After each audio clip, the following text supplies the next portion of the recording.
The following program contains scenes and language of a frank and explicit nature. Viewer discretion is advised.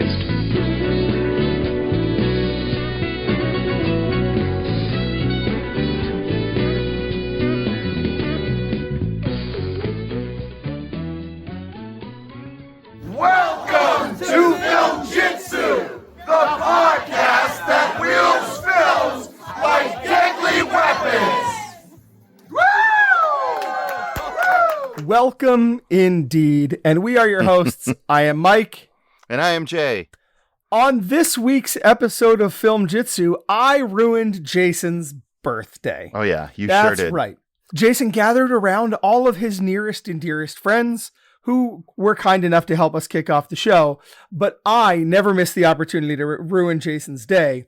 And so at your birthday party, Jason, I gave you a nice little gift bag with 2 DVDs inside.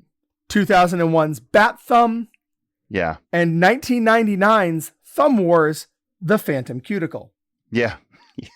We are going to have you review these films. After that, we're going to do our Bottom 5 Movie Gimmicks, because these are certainly nothing if not a gimmick. Yeah. We're going to play another round of our new game, the Dueling Double Bill, before you get to take a little revenge on me for having ruined your 82nd birthday. Yes, right.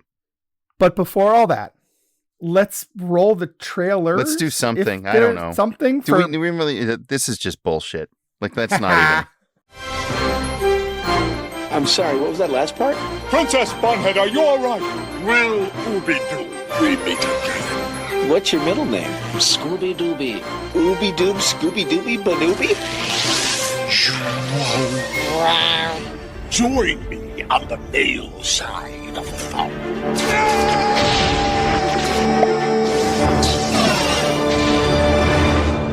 Who are you? I'm Bat Thumb. Bat what? I'm Bat Thumb. What are you gonna do to me? Nothing. I want you to tell your friends about me. Who is behind this dastardly deed? We think it's No Face. Citizens of Gotham City, I, No Face, ask you to welcome me and my new bride-to-be. Let me go! You were nice to me when I was a kid. Don't blow it. Talk about ruining a great moment. The only saving grace is perhaps, correct me if I'm wrong, what is the runtime on each of these? Aren't they only They're only maybe 30 minutes apiece? They're 20 minutes. I thought they were 16 hours long. I fell asleep during the Bat Thumb one. And that meant I had to go back and rewatch segments of it. It definitely took me way too long to watch. My attention kept drifting because, Mike, it's thumbs. It's thumbs with superimposed faces, no noses, eyes really close together, and lips. Just cracking really awful, awful jokes. And they're not even clever jokes that involve hands. Not often. I mean, there are those. They are there. But there would have to instead of droids, they're called digits. Okay. Instead of Han Solo, it's like hand do it or something. It's not Hand Solo? No, it's like hand do it or something like that.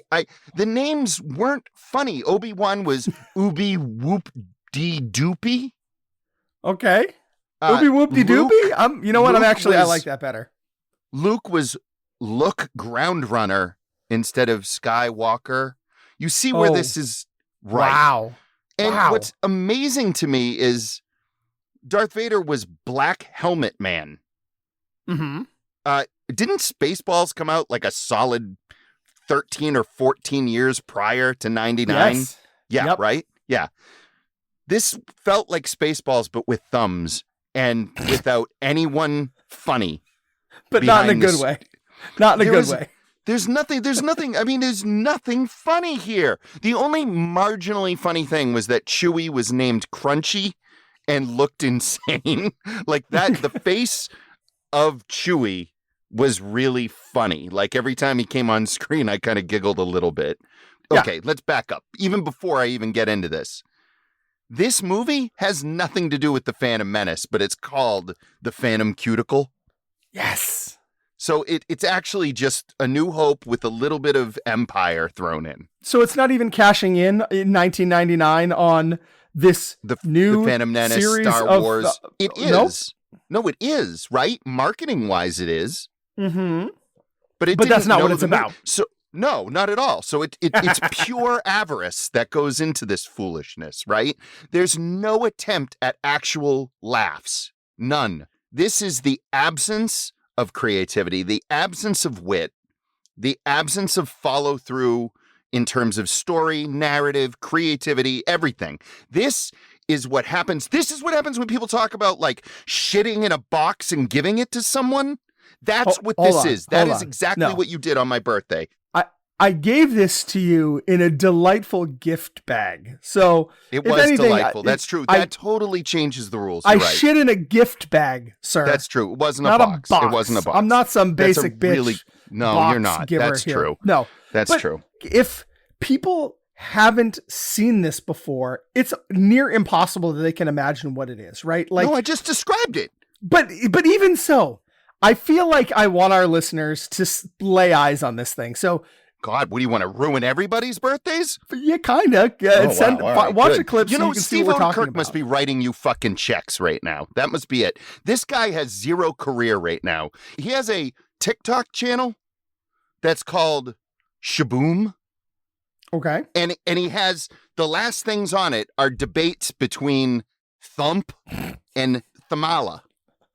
And do you know how many followers this TikTok channel has from Steve Odekirk, Academy Award nominated writer Steve Odekirk? He was nominated for an animated feature that he co-wrote called Jimmy Neutron. Anyway. No matter what the answer is, you're going to blow my mind. If it's 11 or if it's 1 million, I'm going to be amazed. It's 22.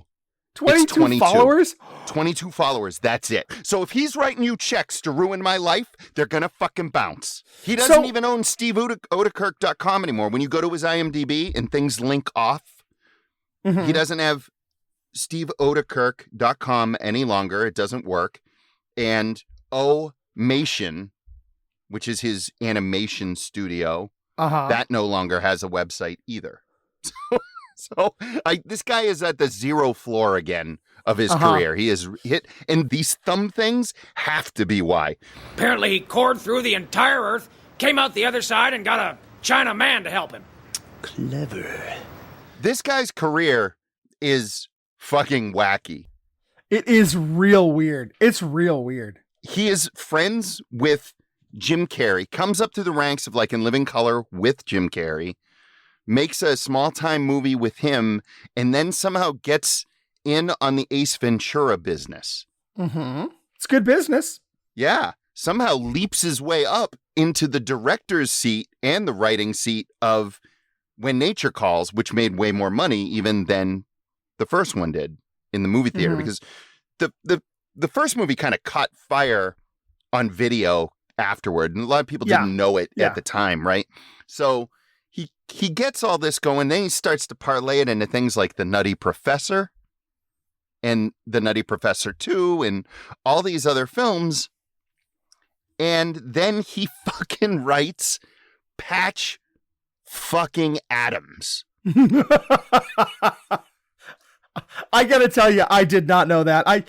If you thought that I dug into this guy's career at all, you were sorely mistaken. No, I didn't think you did, because the cover of these have thumbs in Star Wars getups. Yeah, and Batman outfits. In a Batman getup. Yeah, right. That's right. And that's it. So, I mean, no, I know why you gave it to me. You knew nothing about it. This is what I'm telling you. This guy wrote Bruce Almighty and Evan Almighty.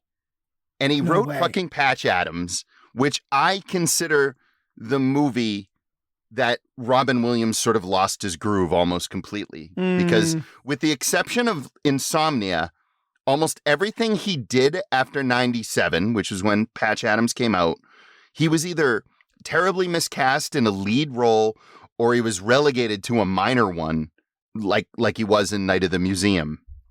Right. So previous to Patch Adams, I just want to go over this credit list real quick. Robin Williams was in The Fisher King, Mrs. Doubtfire, Good Will Hunting, Awakenings, Good Morning Vietnam, Jumanji, Dead Poets Society. Okay, all of those movies. A lot of those are classic movies. Afterward, Bicentennial Man, RV, 1 Hour Photo, Old Dogs, Man of the Year, and World's Greatest Dad. And I'm blaming Steve Odekirk. I blame Steve Odekirk for most of the things that are wrong in this world now.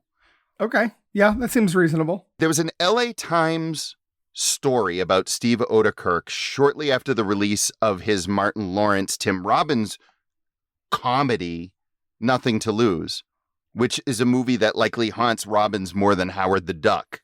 Yeah, I would think.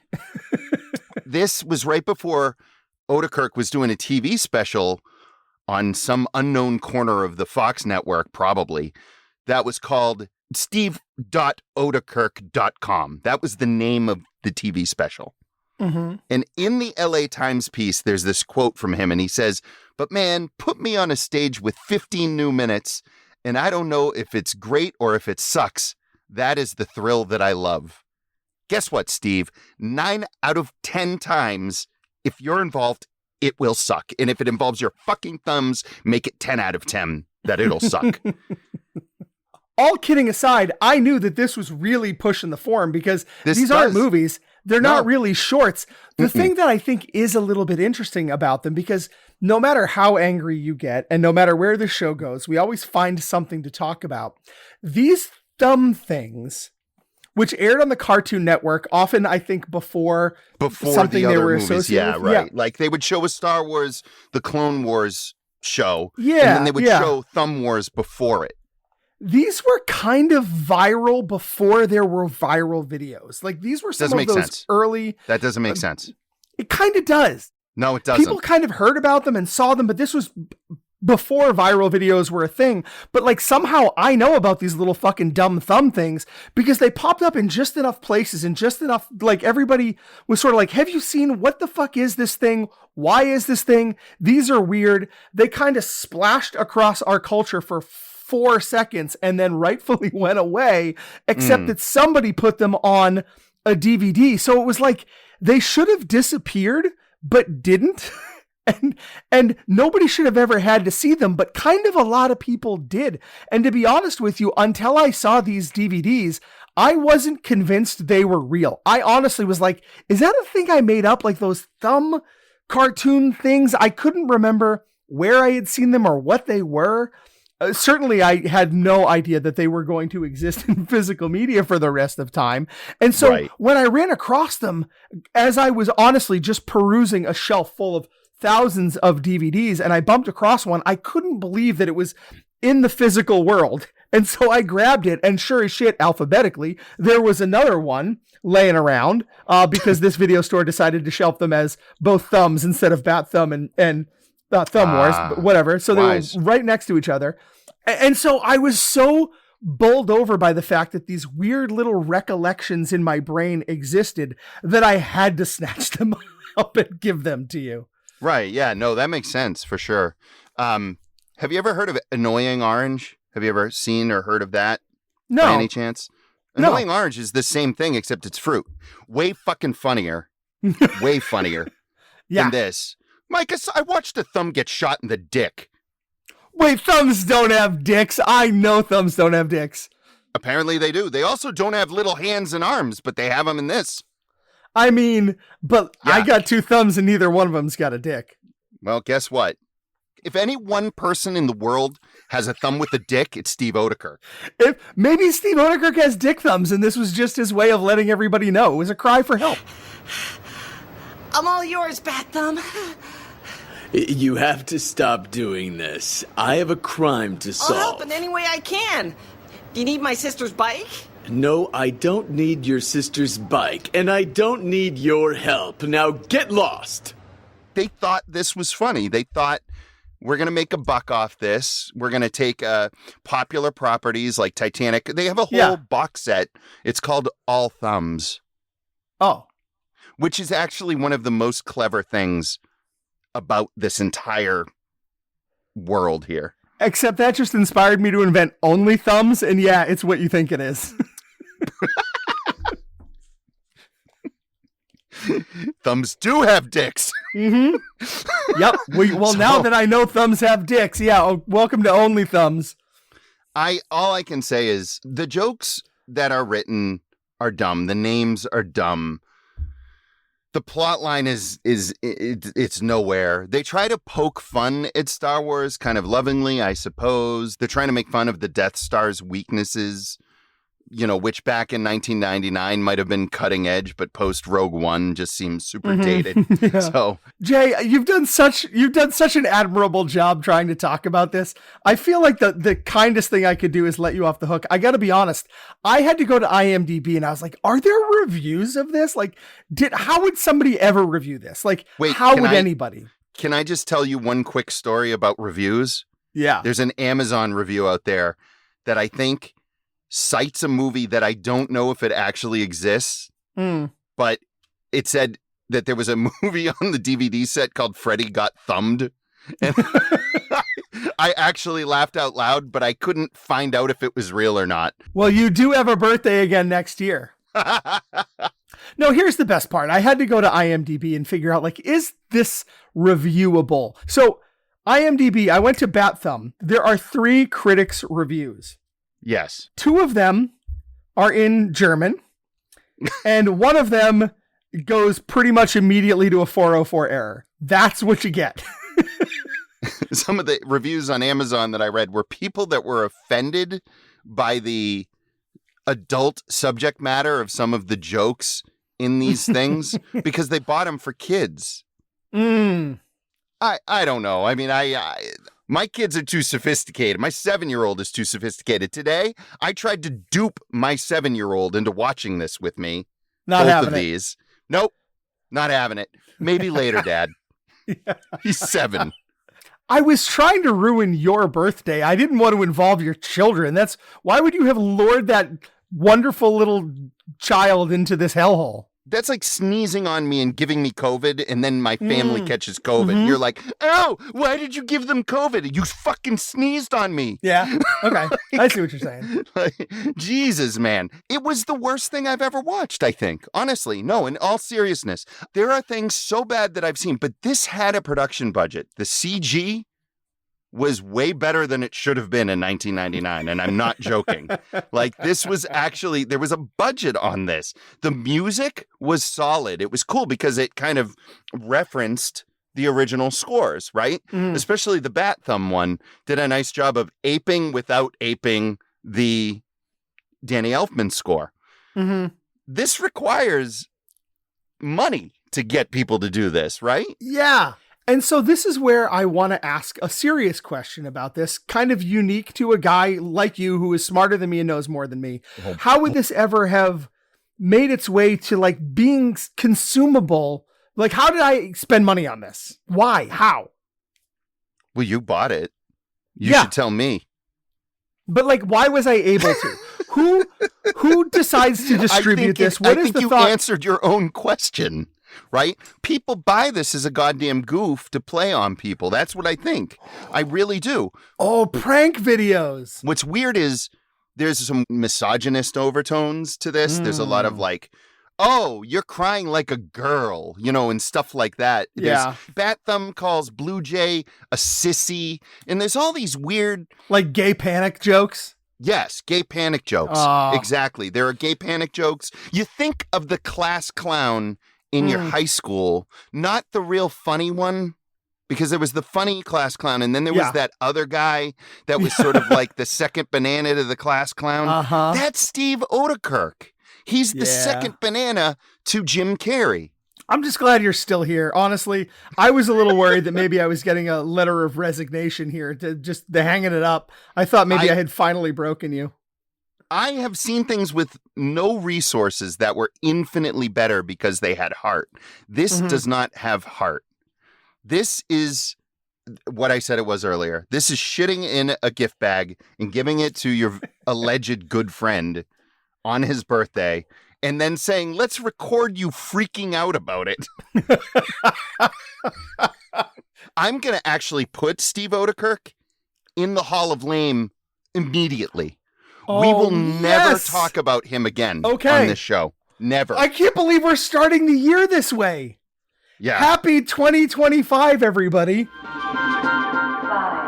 4, 3, 2, 1. Mike, for this episode, you decided Bottom Five Gimmicks, because what is more gimmicky than thumbs playing every role in a movie? Right.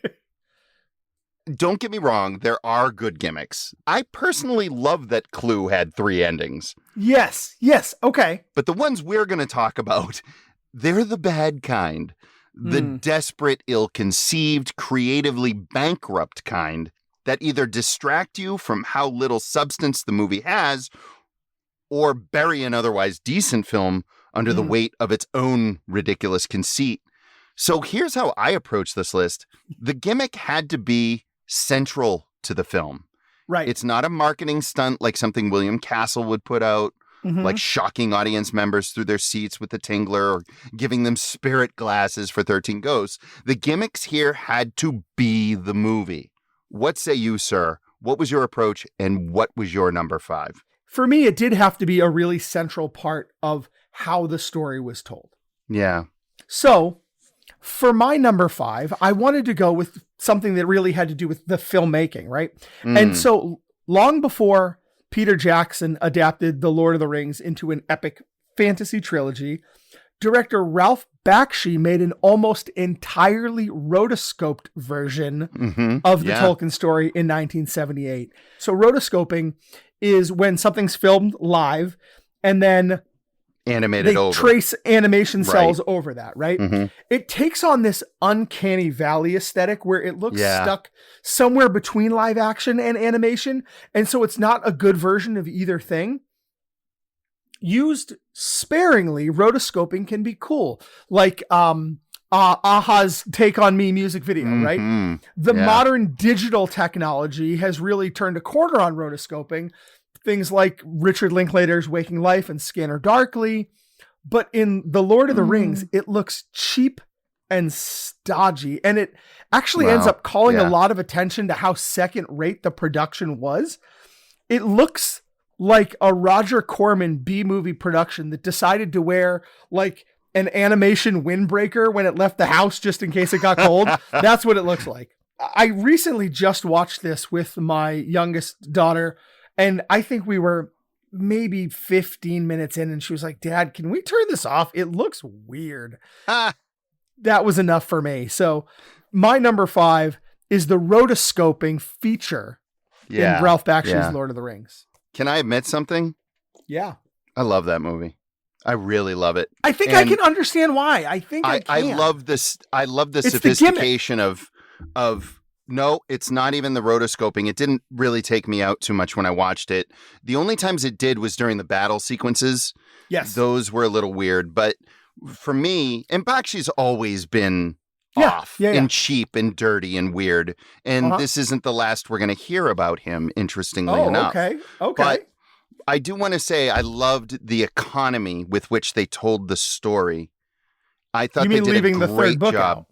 Oh, I thought they did a terrific job of just really shortening things down and making it a compelling story.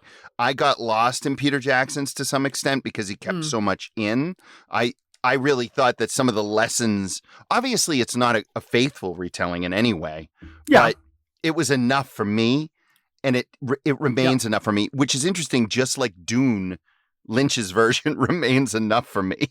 So I will admit to being contrarian, as we all know, if you've listened to even minute 1 of the show, but then also that I like shorthand, and I give it a lot of credit. And to be clear, my gripe here really is the gimmick, because I think if I were pressed on it, I would tell you that I also enjoyed the film. Okay. Oh, it's not, but the gimmick for me was a real problem. My number 5 is a very different film entirely, and that is Diary of the Dead from 2007, directed by George Romero. Imagine being George A. Romero, the guy who basically invented the modern zombie movie, and thinking, you know what's been missing from my zombie oeuvre? Shaky cam and people yelling, "Are you still filming this?" Enter Diary of the Dead, where Romero takes his Dead franchise and crams it into the found footage genre, the same one already overrun by low-budget horror hacks in the wake of the Blair Witch Project, obviously. Mm-hmm. The concept isn't inherently bad. Document a zombie apocalypse in real time with all the rawness and immediacy of handheld footage. But in execution, oof, every camera angle feels suspiciously cinematic for a movie that's supposed to look amateur. Yeah. Add to that a cast of characters so grating that you start rooting for the zombies. And then there's the constant commentary about the media, which is about as subtle as a zombie gnawing on a leg. Romero's earlier works, Night of the Living Dead, Dawn of the Dead, are brilliant social commentaries wrapped in gore.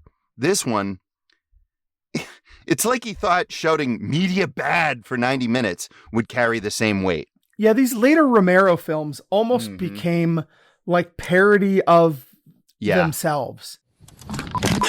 Hi, my name is Jason Creed. I have been given the opportunity to be able to document the events that have suddenly landed in my lap. Jason always wanted to be a documentary filmmaker. Come on, everybody, when it comes to you, say your name. This is ridiculous. Hey, I'm just trying to make a movie here. That's what he was shooting on that first night. The night when everything changed. None of us know exactly what has caused the chaos. Most people have fled for their lives. Some sort of Armageddon. Well, my number 4 is not a movie. It's a gimmick for how movies are presented.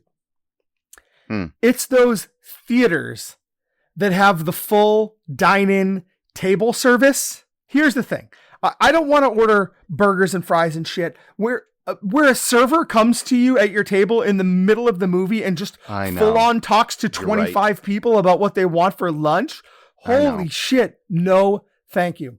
Yeah. I'm the guy, like, I lose my shit if I can hear somebody whispering to their friends in a theater. Never mind asking the fucking Sullivan family if they'd like extra honey mustard for the table. No. The theater / restaurant just ends up a shitty version of both those things. The food is bowling alley lounge quality at best. And the movie watching experience is my personal version of hell. And you know how sensitive I am to this stuff because you and I have been to movies together. You are a very animated film watcher. I am a very quiet film watcher. So you know how I react to this stuff. It just, I know. This is the worst thing for me. So I know. It is a gimmick. It's absolutely a gimmick. Oh, no, it's perfectly acceptable. And I wish that I was as clever as you to work in things like this into our bottom fives. They never occur to me.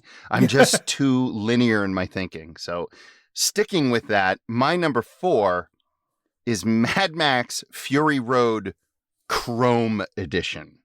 Oh. So the gimmick here, of course, it's the same movie, but black and white, right? Right.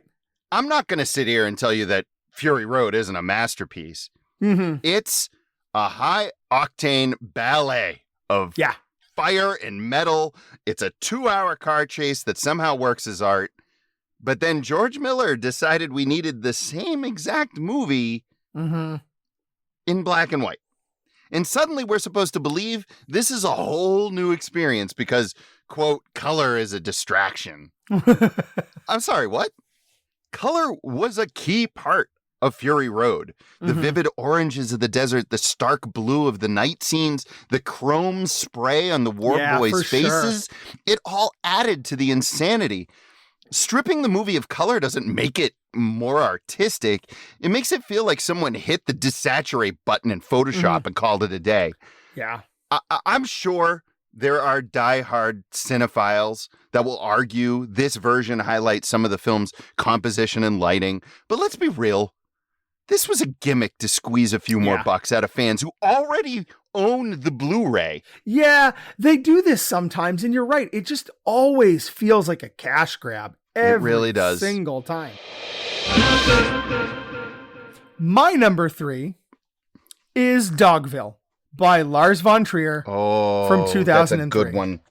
Great choice. Yeah, rather than having sets, the movie is mostly white lines painted on a stage. There's a few prop chairs here and there, but otherwise everything is just a painted outline, which is not an uncommon thing in a live black box theater, an experimental kind of theater. But for a film with Nicole Kidman, Lauren Bacall, James Caan, John Hurt, Philip Baker Hall, and Ben Gazzara, it's pretty fucking gimmicky. Yeah. Now, yeah, and don't get me wrong, like, this movie is as much an ugly, misanthropic cancer of a film with incredible performances as anything else Lars von Trier has ever made. And if that's your thing, cool. It's not mine, but I get it. It is very Lars von Trier. Yeah. If you sign up for that, okay, fine, you're going to get it. But I'm not alone. I checked a few reviews to make sure this wasn't just a me problem and that I was somehow missing out on the high art of all of it.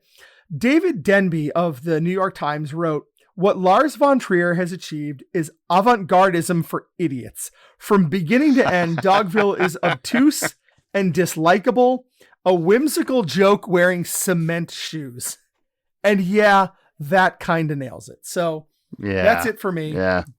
Dogville from Lars von Trier. I couldn't agree more with you. I'm actually angry with myself that it didn't occur to me. Yeah. That probably would have made number one on my lists. That's a pure gimmick. Dogma 95 in general is a fucking gimmick. That's all it is, with these sort of vows that you had to follow, these rules of natural lighting and natural acting, all this stuff. And he was really going to town when it came to Dogville with that. We haven't really wrestled with Lars von Trier on the show, and I feel like at some point we're going to have to cross that line. Oh, we will. We will. Yeah. No doubt. It'll be something I give to you without a doubt. So excellent. My birthday. My birthday. No, it won't be. No. Number 3 on my list for bottom 5 gimmicks is The Expendables from 2010. The gimmick is as simple as can get. What if we took every action hero from the 80s and 90s and put them in one movie and then made things explode for 2 hours? And honestly, no. And the first Expendables, it kind of works. There's a dumb sort of giddy charm to seeing Sylvester Stallone, Arnold Schwarzenegger, Bruce Willis, and a bunch of other, these testosterone-fueled legends just chewing scenery and spitting out one-liners. It's great. The problem is that once you've seen one Expendables movie, you've totally seen them all. The formula is basically Stallone grumbles something unintelligible, Jason Statham throws a knife, Jet Li fights 3 dudes at once, and then a building explodes. Rinse, repeat. By the time we get to the sequels, the whole thing starts to feel like a retirement home field trip where everyone forgot their meds. So, number 3, The Expendables. You don't know what you just did. You just inoculated yourself from a future episode. Because let's dig back a little bit here. Do you remember, I'm sure you do, when you had to watch Jaws the Revenge and our bottom 5 were bottom 5 4th installments? Yeah. Right? I do. Yeah. During that episode, I told you that my number 1 was not going to be revealed because it was going to be a future episode. It was going to be a future episode. It was going to be my number 1 4th installment would have been Expendables 4, where the 4 is in the word, that thing. It's one of those. Yeah, so it's Expendables, and I was going to make you watch Expendables at some point, but now that you have called it out, you have neutralized it. It's off the board, and that's it. So there you go. You uncovered an old. You're playing checkers while I'm playing chess. Look at you, man. Time for music. We heard you. This is gonna be fun. Loud and clear. Please make Expendables 4 rated R. There better be violence and lots of it. I want all the blood and guts. Fuck it.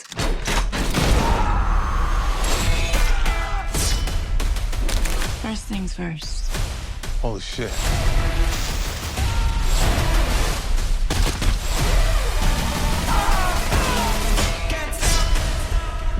My mind is full of these brutal fantasies.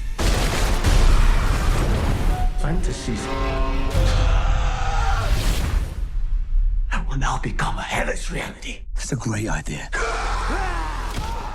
My number 2 is an instance of the gimmick itself being a bottom 5.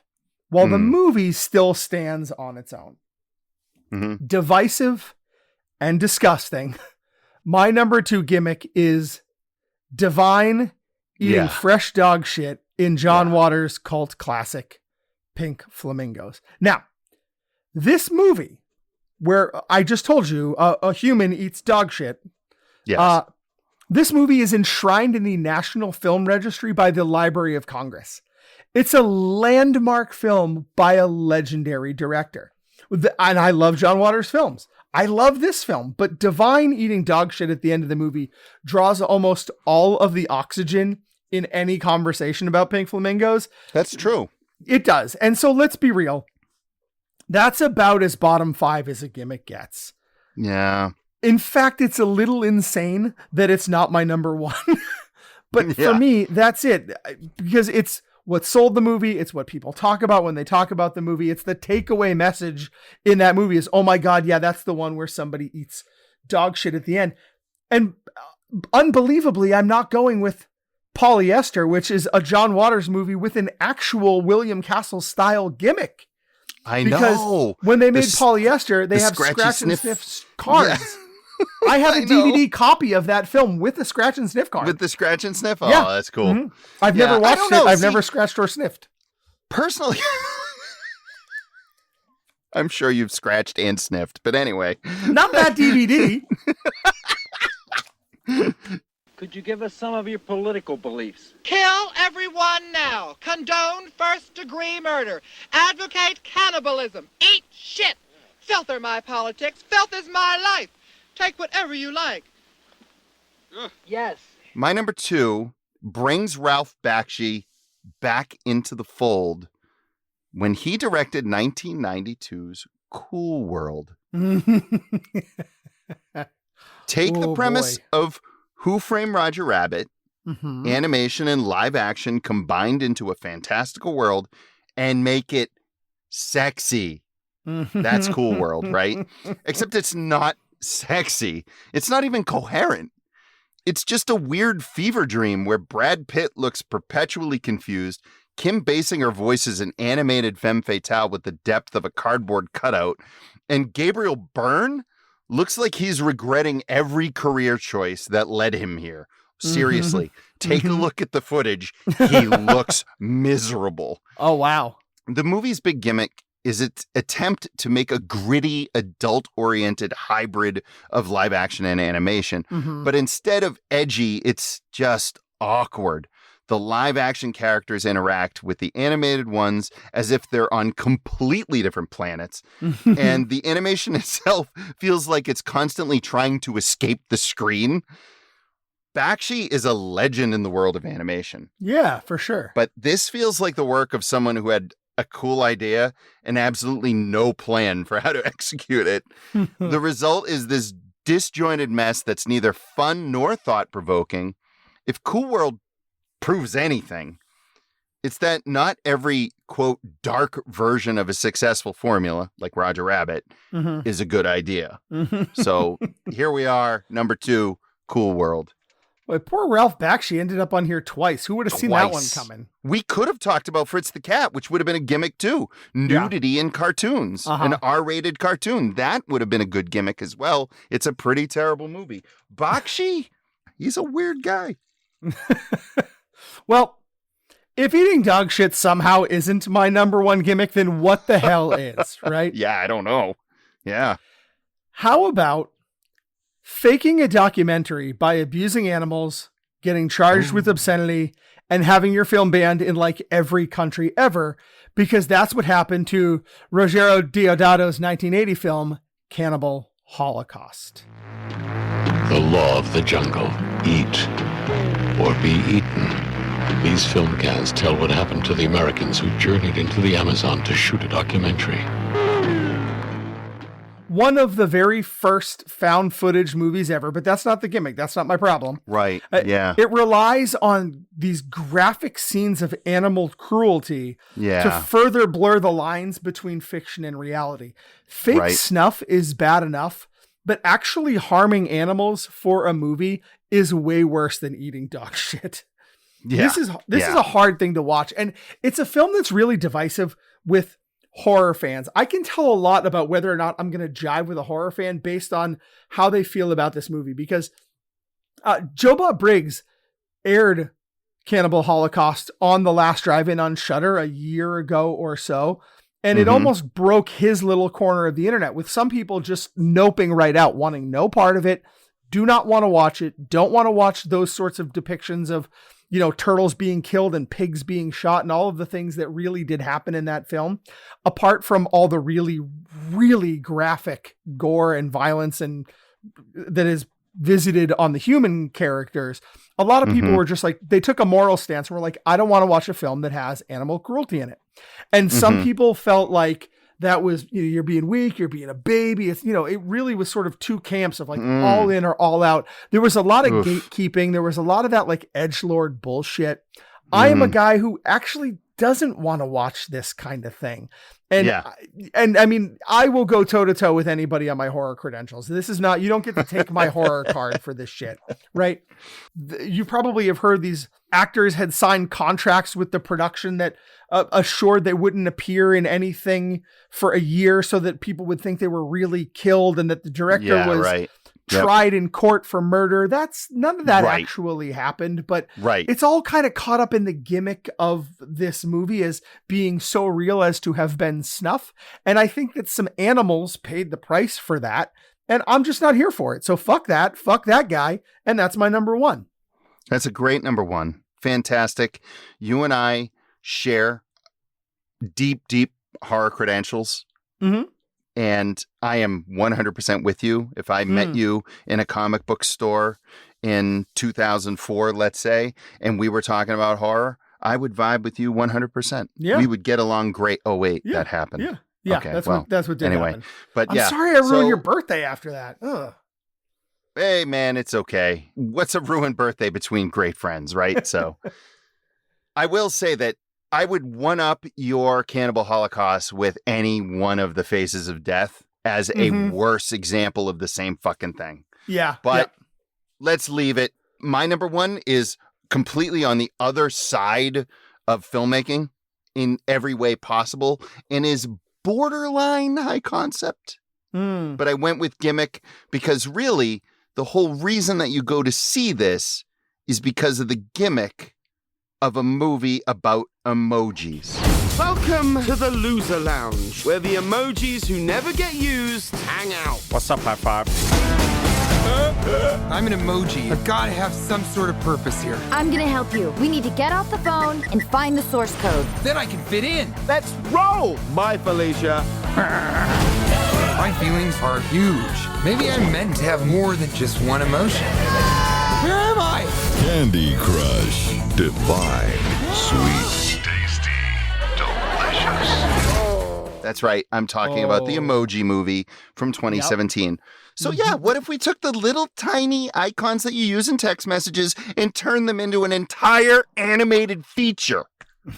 That's the kind of pitch that's not just a bad idea, it's a cynical idea. And yet somehow the Emoji Movie exists, with its core gimmick being essentially people love emojis, so they'll definitely love a movie about emojis.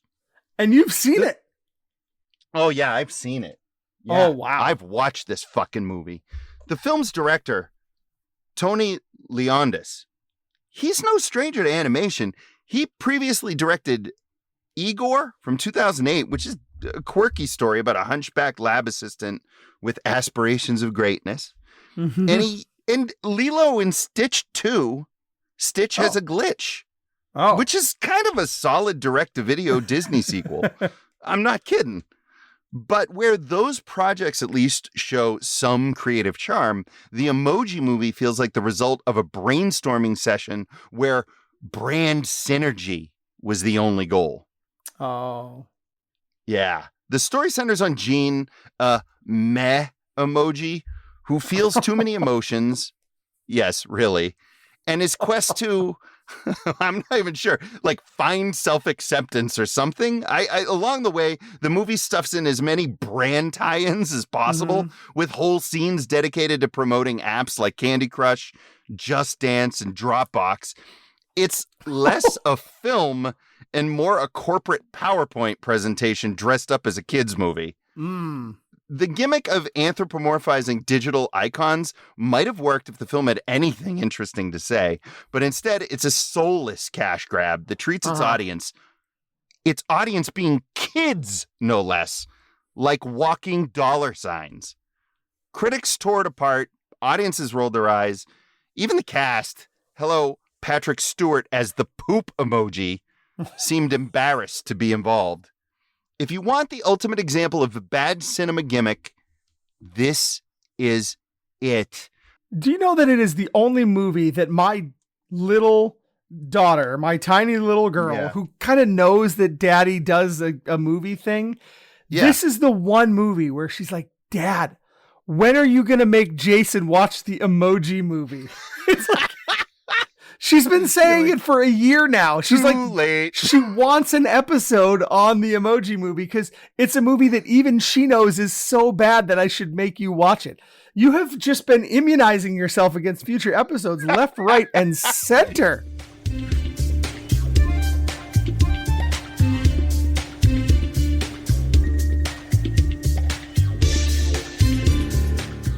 Well, here we are.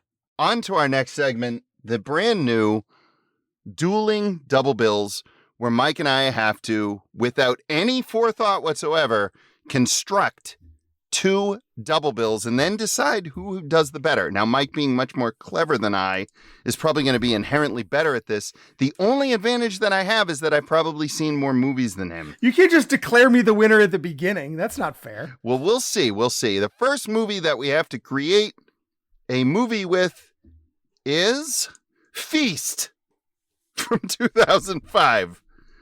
Feast. Trapped in a remote tavern, a group of strangers must band together for survival. Outside the bar, a horde of ravenous, flesh-eating monsters are trying to break in and dine on the frightened humans inside. We watched this movie together in your basement. Hilariously, I have no memory of anything that we've watched together in that basement. I'm going to blame significant amounts of alcohol. Mm-hmm. The next movie that we're going to do is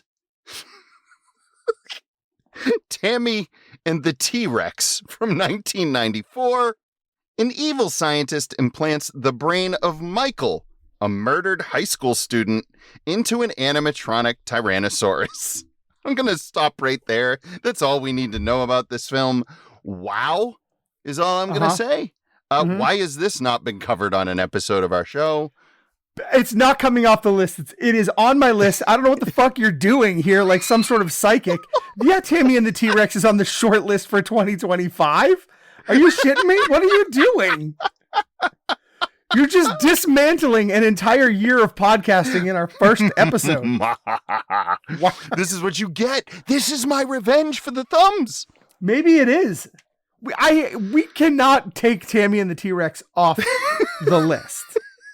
It's gotta no, be we don't. here. Just because it's in Dueling Double Bills doesn't mean that we. No. I definitely wouldn't take it off. Mm-hmm.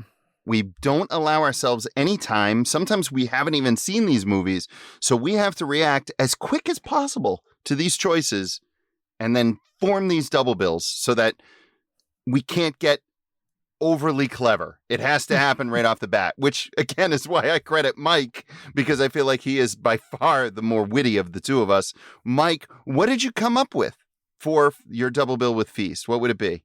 I decided to go a little outside the box. The first thing that hit me obviously was Tremors, and it was just Feast and Tremors as a Very monster similar. double feature. Yeah. But I didn't want to do that, although good. it might be the more winning pick, because here's what I know about Feast. Feast is directed by John Gulager. Yeah. The son of legendary actor Clu Gulager, right? Yeah. So I decided to do a Clu Gulager, a Gulager situation here.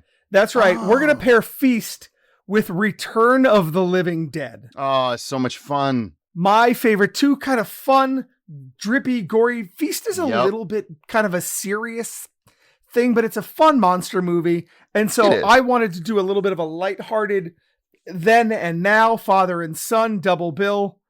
And that's Good what it's going to be. stuff. Feast and Yeah. Return of the Living Dead. How about you? Oh, man. That's really, really good.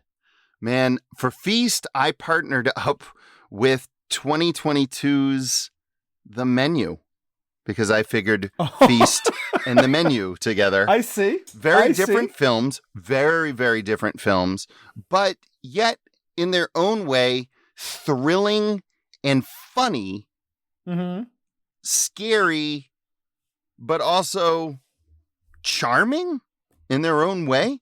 So I felt as though they share these weird pieces of DNA between the two, plus just the fun of calling something Feast and The Menu. The Menu. I thought that you might attract people who thought it would be a fun combo. So that was why I put those two together. Kind of different movies for sure, but I thought that there might be a link in DNA. Definitely not as maybe clever as you with the Gallagher sort of connection. I'm not sure where to go with judgment on that. We're going to put that one aside. Go ahead and move on to the next one, which is What Do You Do with Tammy and the T-Rex? I feel pretty good, actually, that I knew exactly what to do with Tammy and the T-Rex. Oh, I did too. I knew exactly. Okay. Oh, God, please tell me we picked the same one. That would be amazing. This would be impressive. Now, just as though I immediately went to Tremors with Feast and then went right past it. Yeah. Same thing here. Tammy and the T-Rex, I took a brief pit stop at Jurassic Park and just kept on driving. Good. Because I landed on, I think, obviously, Howard the Duck. Oh, shit. Okay.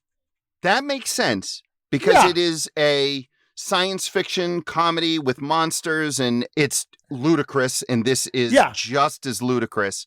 However, I dipped into the same pool of ludicrous because remember that Tammy in the T-Rex stars Denise Richards, who was sort of like the hottie of the moment.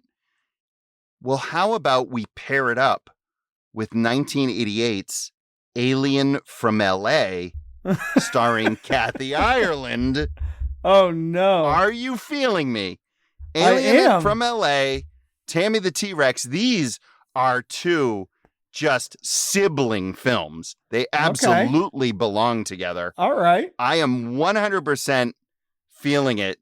Albert Pyon directed Alien from LA, and you know anything that guy was associated with is something that Filmjitsu needs to talk about. So, and it's amazing that we haven't. So that's a note for the future. We definitely need to go into Albert Pyon territory. And for no other reason other than to make sure that we're saying his name right. No way. It's not possible. It's not possible. Also, you keep doing it because we're talking about Cyborg. We're talking about this. You're just killing my list here, buddy. Yep. You're a son of a bitch. There are a lot of great films by that guy. And by great, I mean great for Filmjitsu. So I do feel that Tammy and the T-Rex goes really, really well with Alien from LA.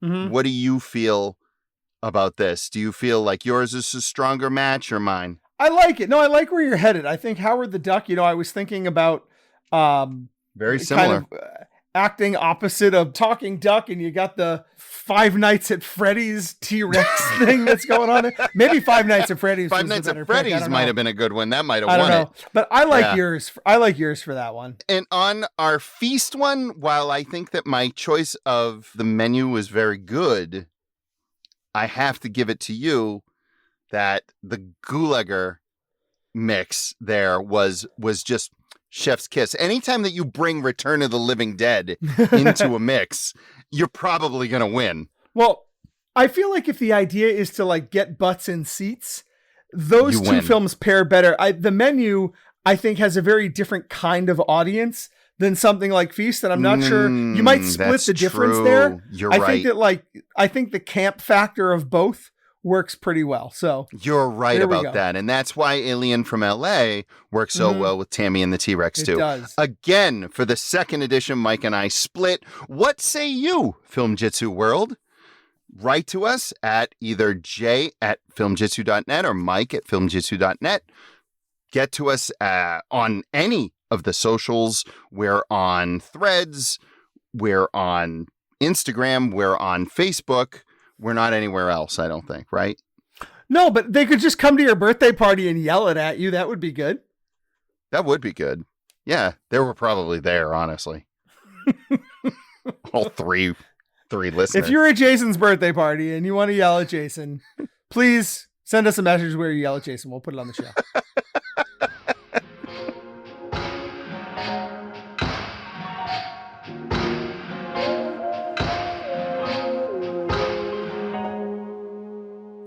Mike, in 1994, 7 years after the second installment in this franchise, and 10 years since the first, famed turned infamous comedy director John Landis saddled into the driver's seat for the second sequel about a Detroit cop who, for reasons too convoluted to get into now, keeps ending up in California to solve crimes. Now, Landis had already lost the thread on his career, which strangely continued on despite what's described as gross negligence on the set of his segment of Twilight Zone, the movie, during which actor Vic Morrow and 2 child actors were killed in a stunt gone wrong. Instead of going to jail, he directed Oscar, starring Sylvester Stallone. I'm not sure what's worse, but you're not going to watch Oscar because, unlike you, I'm not that cruel.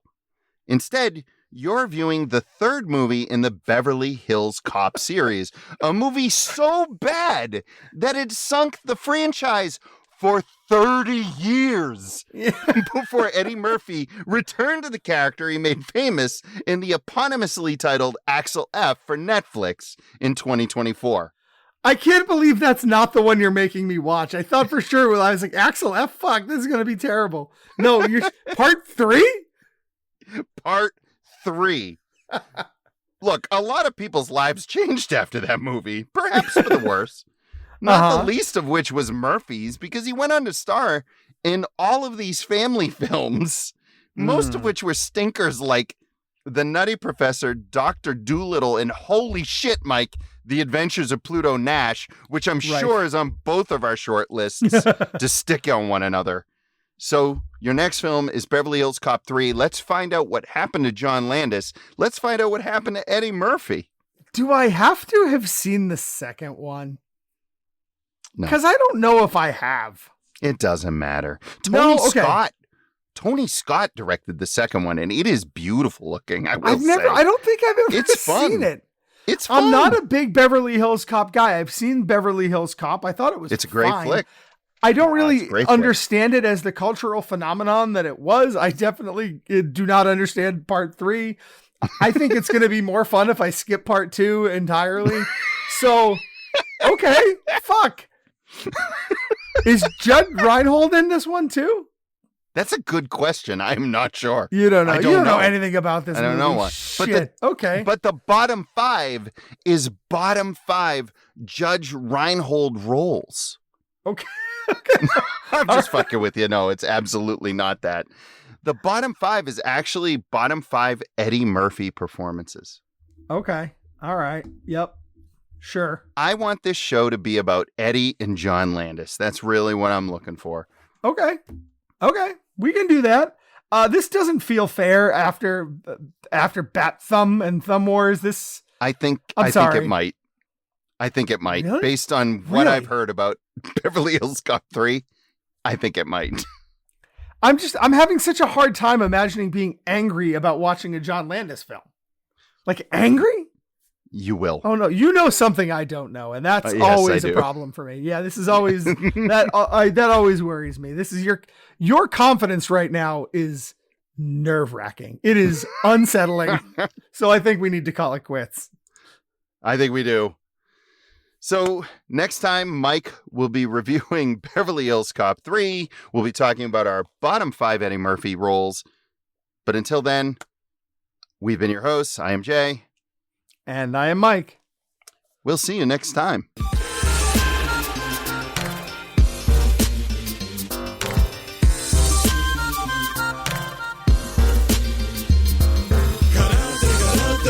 Mislim na te, hoću znat sve kate, vježbat ću sate i sate. Karate, vježbat ću dok zadnji mi kjaj zostane izađe. And to be fair, I knew when I gave you these that I was really brushing up against the line of a movie podcast, The because only way I I'm know getting that through this is not, just a lot of drinking. There you go. Jesus Christ, Mike.